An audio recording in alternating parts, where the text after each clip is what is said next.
नमः श्री वर्धमानाय निर्धूत कलिलात्मने सालोकानां त्रिलोकानां यद्विद्या दर्पणायते देवादिदेव चरणे परिचरणं सर्वदुःख निर्वहणं कामदुहि कामदाहिनी परिचिनिया दादृतो नित्यम।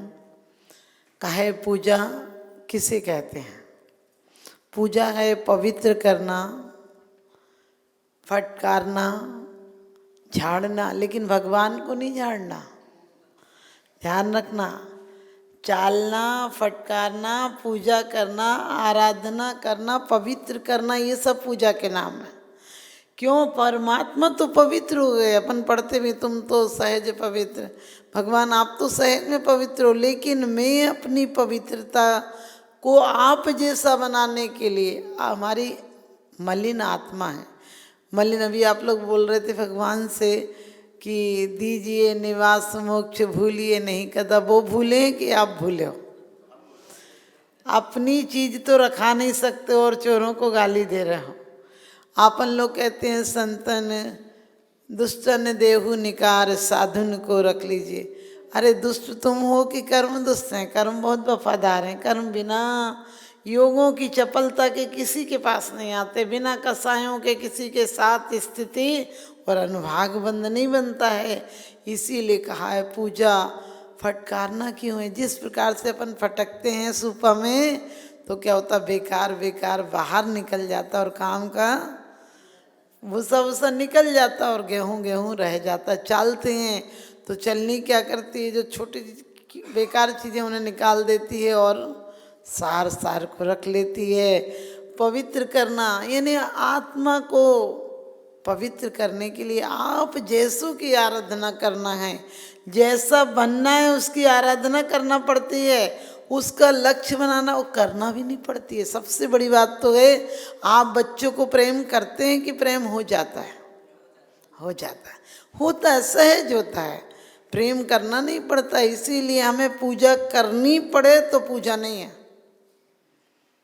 हमें स्वाध्याय करनी पड़े तो पूजा नहीं है। पूजा पवित्र करने का एक माध्यम है, पूजा उनसे मिलने का माध्यम है। क्यों माध्यम है?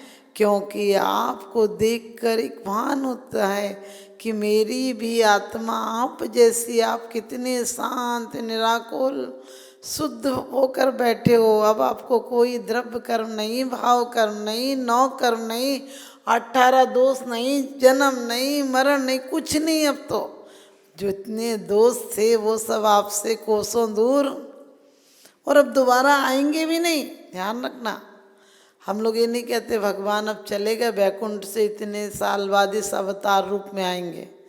हमारे यहाँ तो कहते कि एक बार जो परमात्मा बन गया वो दोबारा जन्म मरण के दुख नहीं। तो पवित्र करना, पूजा करना, पूजा करने का मतलब भगवान को पूजा से कोई फर्क नहीं पड़ता है, लेकिन पूजा हमारी पवित्रता का कारण है। क्योंकि परमात्मा की प्रतिमा जब तक पूजित नहीं होती है तब तक एक पत्थर का टुकड़ा होती है। कारीगर बड़ी बड़ी प्रतिमाओं के ऊपर पैर रख, जब वो कटिंग करेगा तो बड़ी प्रतिमा है तो चढ़ भी जाता है। हो सकता है वो चप्पल जूते भी गर्मी के दिन हो तो पहन कर बनाता हो, लेकिन जिस समय उसमें प्राण प्रतिष्ठा कर दी जाती है फिर वो हमारे लिए पत्थर की प्रतिमा नहीं होती है, हमारे लिए वो प्रतिमा साक्षात प्रतिमा होती है।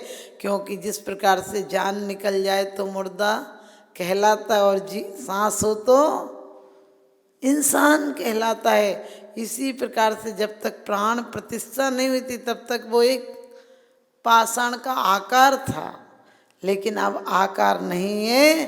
बोलिए हमारे लिए परमात्मा का, परमात्मा ही है। हम ये भी नहीं कहते परमात्मा का प्रतिरूप है। प्रतिरूप कैसे? हमने उनमें प्राण प्रतिष्ठा कर दी है। अब पूजा करते हैं। पूजा कितने प्रकार की होती है? द्रव्य पूजा और भाव पूजा। फिर द्रव्य पूजा सचित्त पूजा और अचित्त पूजा। क्योंकि देव भी कैसे चेतन देव भी हैं और अचेतन देव भी हैं। चेतन देव वो साक्षात जो केवली भगवान समो शरण में, तीर्थंकर भगवान समो शरण में विराजमान है, वो क्या है? चेतन प्रतिमाएं है, चेतन है। और जो हम प्रतिमाएं हैं वो क्या? अचेतन है। सचित्त पूजन है, अचित्त पूजन है। कि सचित्त पूजन ने वैसे द्रव्यों से, हरे द्रव्यों से आदि, और अचित्त पूजन का मतलब है सूखे द्रव्यों। लेकिन ध्यान रखना, हम इसमें भी कल्पना क्या करते हैं? पूजन करने का मतलब यही है कि अभिषेक पूर्वक पूजन करना। और पूजन करते करते हम लोग मंदिर में आते तो क्या करते? पैर धोते हैं, उसके बाद ओम जय जय जय निस्सही निस्सही। निस्सही का मतलब ये नहीं है कि कोई देव है तो हट जाए, क्योंकि आज हमारी भक्ति इतनी रगी नहीं। मंदिरों में देवों का आवागमन कब होगा? आपने सुना होगा जब देव का विमान कब अटक जाता था? या तो कोई रिद्धिधारी मुनि हो या फिर कोई प्रतिमाएं हो, ऐसी जगह पर उनके विमान, या कोई दुश्मन हो। दुश्मन के भी ऊपर से प्रभावशाली दुश्मन तो नहीं जा पाते थे। लेकिन हमारे यहाँ क्या कहा है कि पूजन कैसी पूजन है? हमारे यहाँ पूजन भी ऐसी बताई है कि भगवान के पास मन टिक जाना। पूजन अपने आप में, देव पूजा तो पूजा है, स्वाध्याय भी है, वैयावृत्ति भी है, कायोत्सर्ग भी है, ध्यान भी है। आचार्यों ने अलग अलग पूरे शास्त्रों में विवरण दिया है कि पूजा पूजा है, पूजा स्वाध्याय है। क्योंकि पूजा जब करते हैं तो आप पढ़ते हैं, जब ये पूजन की लाइनें हम पढ़ते हैं, जड़ चेतन की सब परिणति प्रभु अपने अपने में होती है, अनुकूल कहें प्रतिकूल कहें ये झूठी मन की वृत्ति है। जब पूजा की ये लाइनें पढ़ते हैं, जिसके सिंगारों में मेरा है महंगा जीवन घुल जाता, अत्यंत असुच जड़ कायास इस चेतन का कैसा नाता। उसके बाद भी हम कभी पढ़ते हैं कि सहज शुद्ध स्वाभाविकता से निज में निज गुण प्रकट किए। तो क्या सहजता हमारे अंदर कितनी बनावट है, कितनी दिखावट है। हम इतने मुट्ठी भर चावल में खा नहीं सकते हैं, लेकिन मंदिर में वो सूखी चुटकी और उसके बाद भी लौंग दो चार, एक आध बादाम, कड़वी तो बादाम होती है, और उसमें भी भाव तक नहीं लगा रहे। कम से कम भाव तो लगाओ। हम क्यों चढ़ाते हैं? क्यों भगवान की पूजा करते हैं? क्यों भगवान का अभिषेक करते हैं? कभी विचार किया? क्योंकि नाम पूजा, स्थापना पूजा, द्रव्य पूजा, क्षेत्र पूजा, काल पूजा और भाव पूजा। नाम पूजा आप बोल रहे हैं श्री वीर महातिवीर सन्मति नायक हो, जय वर्धमान गुणधीर सन्मति लायक। क्या कह रहे? वीर महावीर सन्मति।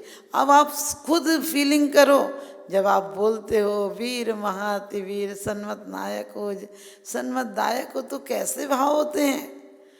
वो भाव नहीं होते जो घर गृहस्थी में लड़ने बिगड़ने में होते हैं। तो आपका क्या हो गया? अपने आप में एक स्वाध्याय हो गए। नाम से श्री महावीराय नमः, श्री पार्श्वनाथाय नमः, श्री ओम नमः सिद्धिव्याय, क्या है? नाम पूजन है। हमने नाम से पूजन की है, हमने स्थापना से पूजन की है। आपको पता है, लोग कहते हैं स्थापना में क्या रखा? अरे स्थापना में क्या नहीं रखा है? पिताजी की फोटो होती है, पिताजी अब हैं थोड़ी ना, उनका चित्र ही तो लगा रखा, फिर भी क्या बोलते हैं हमारे पिताजी हैं। क्यों? क्योंकि तदाकार स्थापना है। अतदाकार स्थापना भी होती है, कैरम में, ताश के पत्तों में, और बादशाह वो क्या खेलते हैं, चौपड़ खेलते हैं, तो बादशाह है, गुलामी, सबका क्या है? वो अतदाकार स्थापना है। हम कहीं कहीं अब भगवान नहीं है, लेकिन फिर भी कहते हैं हमारे द्रव्य से, स्थापना से तदाकार और अतदाकार दोनों सिद्ध भगवान नहीं है। अब प्रतिमा नहीं है, लेकिन आजकल बनने लगी, और लेकिन बनने लगी तो हम लोग सबसे गंदी आदत हमारे, ये ठीक है, इसमें पाप होगा, इसमें, अरे जो भाव से कर लोगा कुछ पाप नहीं होगा। क्योंकि कई जगह आज भी महाराष्ट्र में, पूरे महाराष्ट्र में घर घर प्रतिमा मिलेंगी, वो दहेज में देते ही प्रतिमा है। अभी हमारे साथ में एक दीदी हैं, शायद अभी आएंगे, तो आप ध्यान रखना उनके यहाँ पूरे गांव में किसी के घर चले जाओ गृह चैत्यालय, गरीब से गरीब झोंपड़ी भी होगा ना उसका, उसके घर में भी एक चैत्यालय। और ऐसा नहीं होता जैसे आपके घर में एक छोटा सा मिट्टी के घर है, उनके मिट्टी के घर है वैसे, और वो गरीब नहीं है, उनके घर पर कुछ मिले या नहीं मिले, चांदी की प्लेट तो गरीब से गरीब के घर होगी।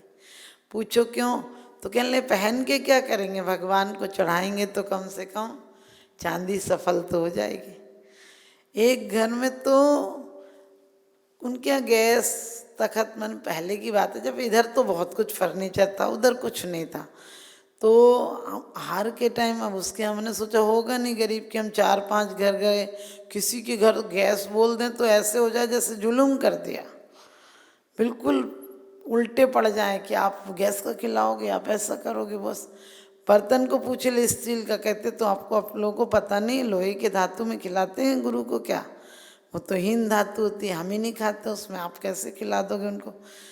अब उसी के यहाँ फिर जिसके यहाँ पहली बार गए थे उसके यहाँ हार हुआ चर्च का, तो हमार तो नज़र घूम गई, कम से कम नहीं तो 70-80 किलो चांदी तो होगी उसके यहाँ बर्तन, पूरे बड़े बड़े भगों ने कल से परात सारे जितने बर्तन थे वो सब चांदी के थे। तो हम बोले आपके यहाँ इतनी चांदी और आपके यहाँ एक कुर्सी सोफा कुछ नहीं है।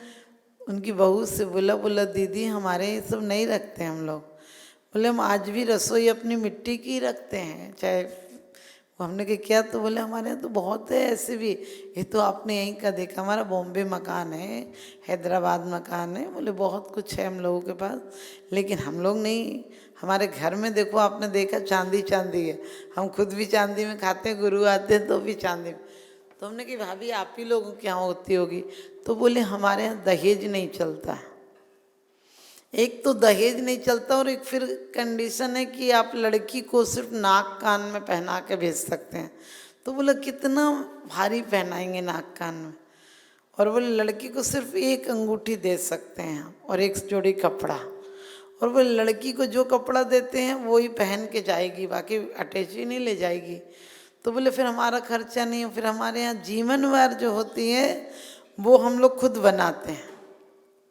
तो हमने कहा इतने 500-500 लोग, तो बोले हमारे यहाँ सिस्टम है कि जो जैसे नया आ रहा है ना वो आके पहले थोड़ी देर बनाएगा, फिर वो पहले वाले उठेंगे। बोले ऐसा सिस्टम है तो बहुत अच्छा लगता है। बोले हम लोग 10-10, 15-15 मिनट आकर बनाते हैं, और बोले बनाने में हमारे 6-7 आइटम होते हैं, बस वही चीज़ बनती है। तो बोले हमारे यहाँ सब सरल, उसमें तो खर्चा ही नहीं है हमारा, सिर्फ बोले एक बर्तन वाला रखते हैं हम।